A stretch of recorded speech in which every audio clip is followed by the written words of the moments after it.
Hello and welcome to I24 News Sports Weekend Edition, where we take another look at some of the stories we had in our magazine this past week. We begin with a football player who was out for some time and came back just on time for the biggest game of his club. Zlatan Ibrahimovic was injured for the past 6 weeks, a time in which his team, Paris Saint-Germain, sometimes struggled on the pitch in the French league. He was back this weekend for his 100th match with the Parisian club, and it came on the biggest stage there is in French football, the Classique between PSG and Marseille. This was not the only big moment for the Swedish superstar this week. On Monday, he was voted as Sweden's Player of the Year for the 9th time. Michael Friedman takes another look at one of the biggest icons of world football. He is considered one of the most impressive strikers in the world. Zlatan has conquered 4 different countries, winning the league titles.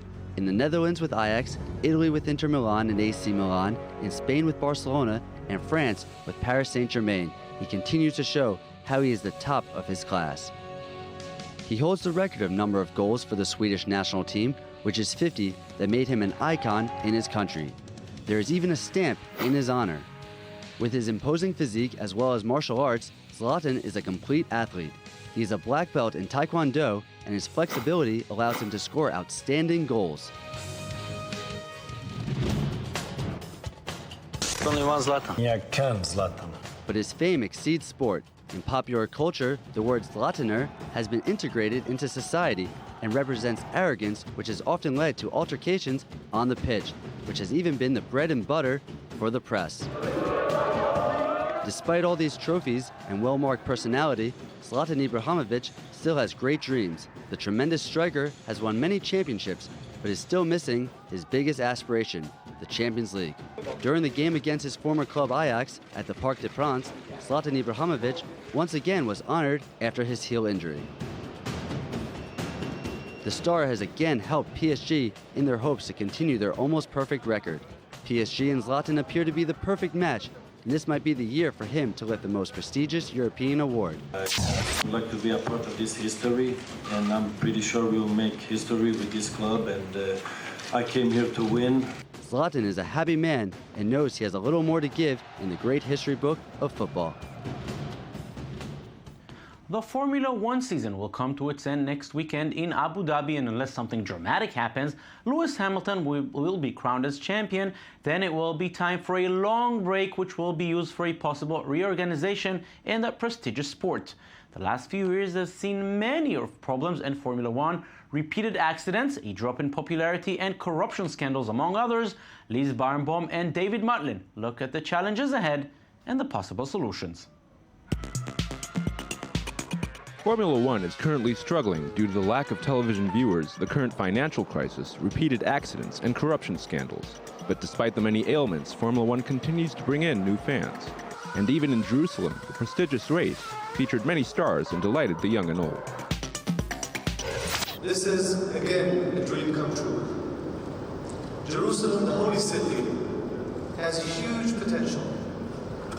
As the center of the world, where more than 4 billion people around the world would love to come to Jerusalem at least once in their lifetime. It is our duty and goal to develop Jerusalem for the benefit of the world to enjoy.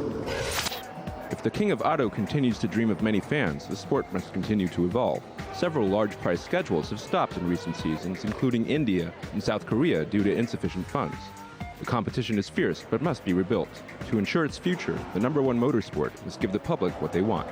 Several solutions have been conceived in order to make it more attractive. There's been talk of reducing the race in half with only 30 laps and make the race 45 minutes to allow drivers to be more aggressive and go without stop. At the technical level, the elimination of pit stops would give more rhythm to the race. All drivers would leave with a full tank and will need to manage their consumption. Everything must be done to avoid having just one driver dominate, like that of Sebastian Vettel and his Red Bull team. All the teams had hoped for the end of the Red Bull domination, who have been really strong during the last years, and we managed to end the domination.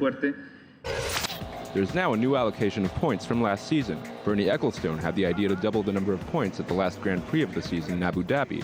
This was one way to put an end to the incredible success of Sebastian Vettel in recent years. This Joker point system could be applied to all races in order to allow each driver to give themselves the best chance to double their driver's points. The world of Formula One continues to progress and has been able to reinvent passing the V6 engine hybrid turbo. A new championship formula maker has even been inaugurated this year in Beijing. Formula E intends to be the essential complement to her big sister and delights some of the greats of motorsport.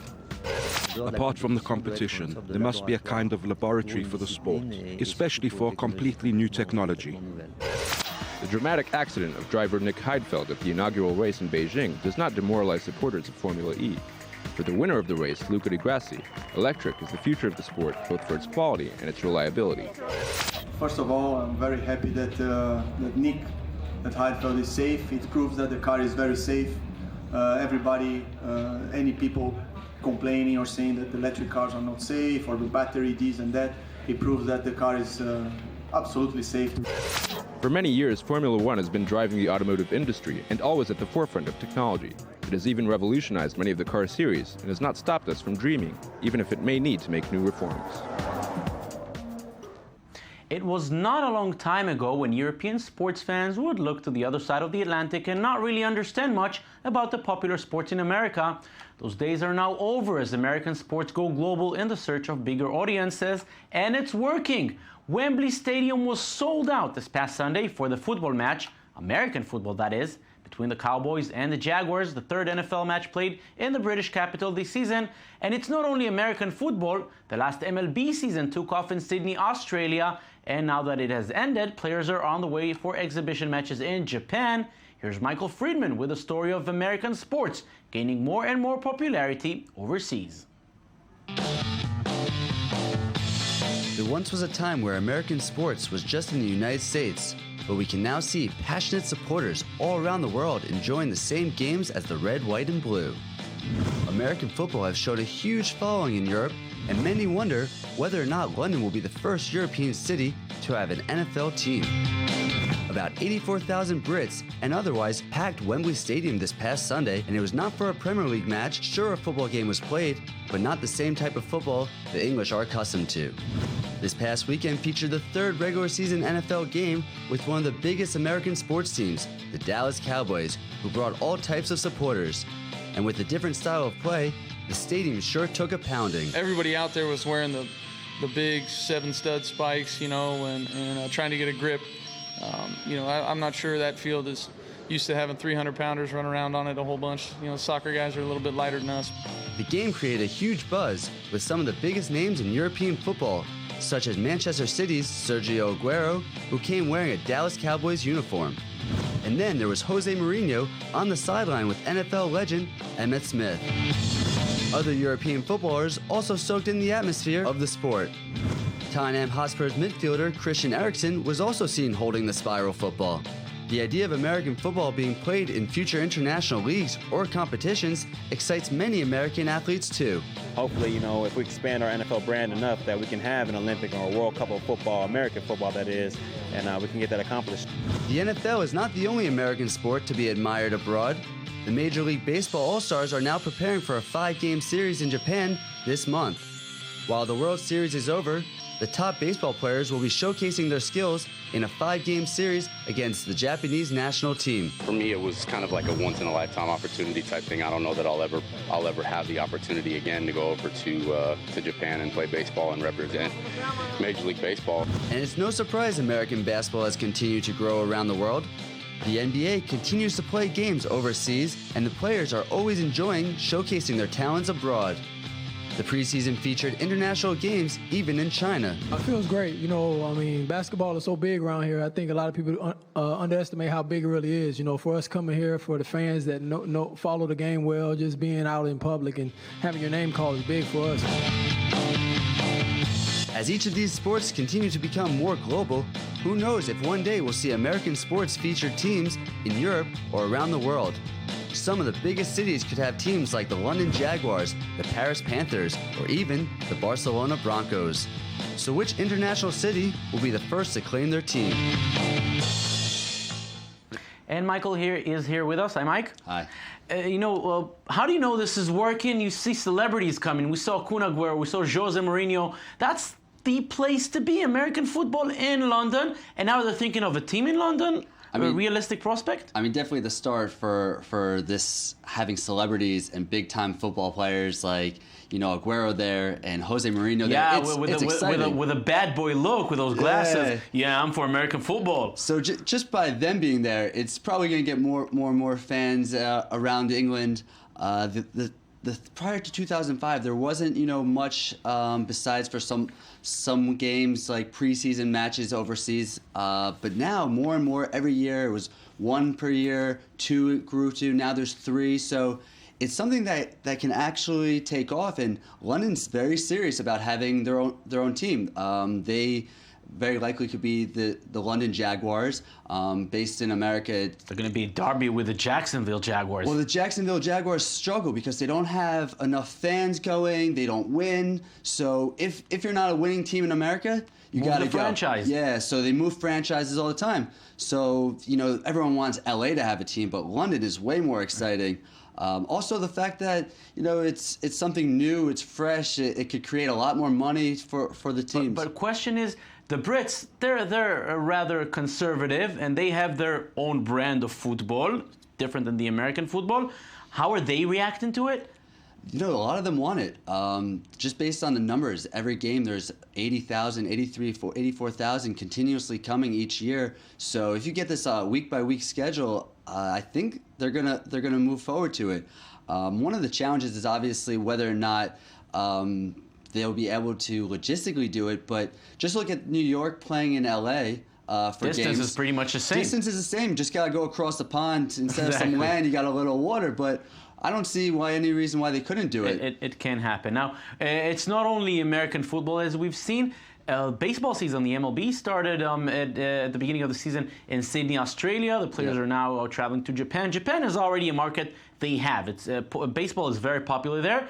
Australia, rather new, maybe some similarities to cricket. Maybe is that the new challenge? Is it possible? It is a challenge because baseball, besides for Americans and Central America and Asia, there's not a huge understanding of the sport. It's much slower. Plus, they have cricket all around the world that takes priority. So they're introducing it little by little. Australia was interesting to see the reactions there. I think for them to do well, to take off more global, they have to stick to where it's working. Central America, South America, Japan, Korea, where Japan, it's huge. And you get great players that come from these countries into America. So a lot of those stars that are playing in the MLB will be happy to go, to their hometown and show off their abilities. And now, if we look at the NBA, maybe that's the secret. It was always big, especially in Europe. It has exploded now that there are players coming everywhere.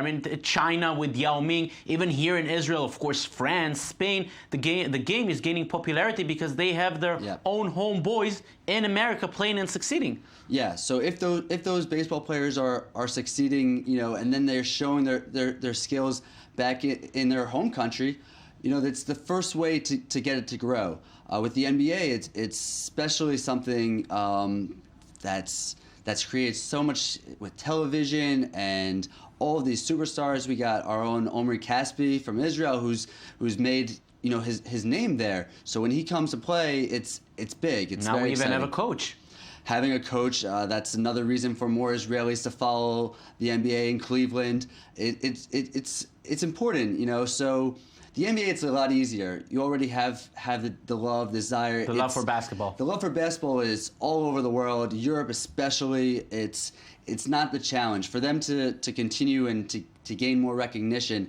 It won't be an issue. Now, you have mentioned Europe. Something that has been talked about is making a third conference, not only East and West, European conference, teams such as Maccabi Tel Aviv, Barcelona, Real Madrid, CSKA Moscow, the big European powerhouses. Is that something realistic or more of a wishful thinking? I think it's very wishful thinking. Europeans would love that. It's definitely something that would be exciting for them. But the talent and the level of play from the NBA to the EuroLeague, they don't compare. The intensity is not the same. We see that when European teams face NBA teams. When a European team wins, it's a big thing. It's a big surprise. Of course, and you see a lot of like Maccabi Tel Aviv even went for a preseason game in the States and played against Cleveland, and there's no chance when they go against Brooklyn and the big squads. There's definitely that level between the NBA, which is a high superior, than to Europe, where if you're a great player for Europe, you're going to go to the NBA. Absolutely. So it's going to be eventually still players moving rather than teams and conferences. Let's remember regulations are still different. America plays 48 minutes, Europe plays 40. We're actually absolutely going to follow that. Michael Friedman, very interesting indeed. Thank you very much. Thank you. And that's it for this weekend edition of I24 News Sports. Don't forget you can watch this and every other show on our website at i24news.tv. We're also on Facebook and on Twitter. Thank you for watching and enjoy the rest of your weekend. Bye-bye.